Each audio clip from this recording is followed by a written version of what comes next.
Mga aktres na sina Gwen Zamora at Sam Pinto, nalilito nga ba sa kanilang mga asawa?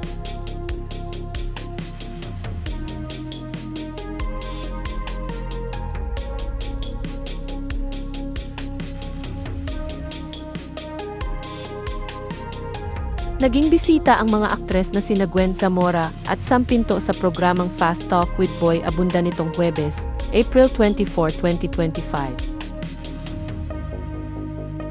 Doon ay tinanong ang dalawa kung nalilito nga ba sila sa kanilang mga asawa. Ang napangasawa kasi ni Gwen at Sam ay ang kambal na basketballistang sina David Semerad at Anthony Semerad.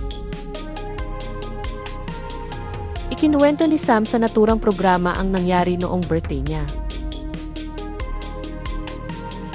Anya, there's only one time.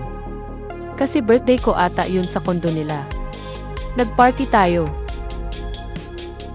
And then David was looking out the window. So, hinawakan ko yung hand niya. Tapos paglingon ko ay, iba pala siya. Hawak niya din kamay ko tapos nakatingin lang siya.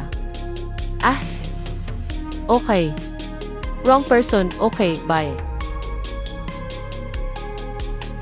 Ayon naman kay Gwen, mahilig umanong sumakay sa pagkalito ng mga tao ang kambal nilang Mr.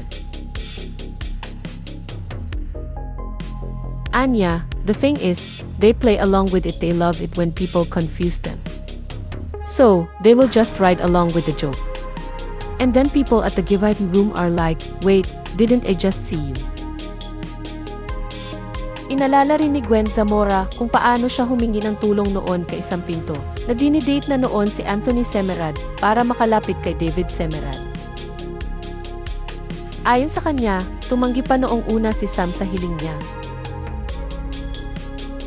Paliwanag ni Sam, gusto niya lang protektahan si Gwen dahil ayaw raw niyang maging one of the girls si Gwen.